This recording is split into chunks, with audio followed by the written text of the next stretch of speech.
All right, let's talk about something that might seem, well, a little dry on the surface. We're looking at a seemingly simple update from the Indian government, but this one little change is actually the key that unlocks a massive new trade opportunity with Europe. Let's get into it. So picture this. A major international deal is on the table, it's full of potential, and everyone's ready to go. But none of it can actually happen without one specific document. That's exactly the story we're unpacking today. How a single piece of paper can act as the gatekeeper for literally billions of dollars in trade. Okay, so to really get this, we've got to zoom out first. Let's look at the huge opportunity that kind of set this whole process in motion. So, India recently signed what's called a Trade and Economic Partnership Agreement, or TEPA, with the EFTA nations. And this is a huge deal. We're talking about opening up a seriously lucrative market for Indian goods in some of Europe's wealthiest countries. Think Switzerland, Norway. This really paves the way for some significant economic growth. But signing the deal is the flashy part, right? The handshakes, the photo ops. Making it actually work? That's a whole different story. The entire agreement really depends on one very specific rule that every single exporter has to follow. And it all comes down to this one thing, the Certificate of Origin, or COO. Basically, if you want to get the benefits of this new trade deal, like, say, lower taxes, you have to prove your product is actually from India. The COO is that proof. This is the best way to think about it, for sure. A passport proves your citizenship so you can cross a border. Well, a certificate of origin proves your product citizenship so it can cross a border and get all those special perks. Without this piece of paper, your products are basically tourists paying full price.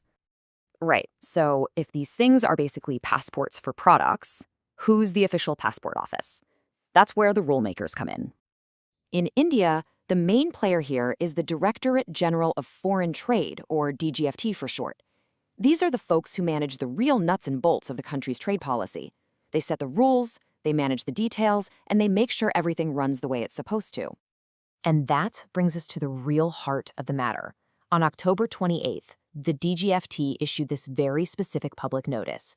Its job was simple but absolutely critical: to officially publish the list of agencies that are now allowed to issue these certificates of origin, specifically for this new deal with the EFTA.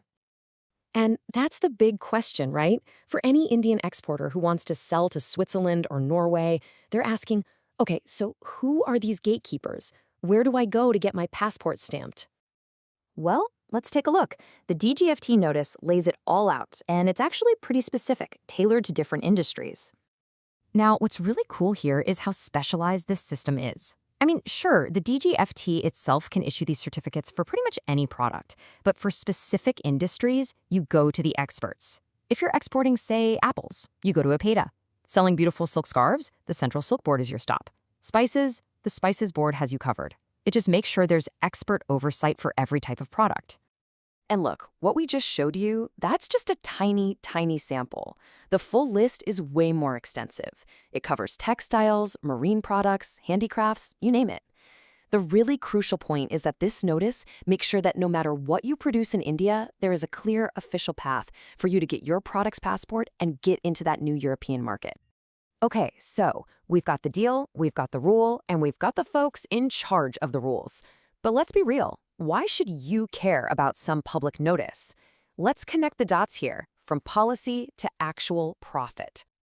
It's actually a really simple chain of events when you lay it out like this. First, a major trade deal gets signed, which is fantastic news. But to make it work, you need clear rules. So the DGFT steps in and provides those rules by authorizing these agencies. And with that final piece of the puzzle in place, Indian businesses can now actually start exporting and see the financial benefits of the deal. And that's really the key takeaway here. This notice isn't just some boring, bureaucratic paperwork. It's the essential bridge. It connects that high-level political handshake agreement to the day-to-day reality of a farmer selling spices or a factory making clothes.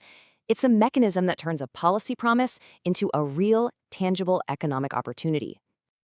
So the next time you hear about some huge global trade agreement, just remember that the real action, the thing that makes it all happen, is probably buried in some quiet follow-up, in some notice or appendix.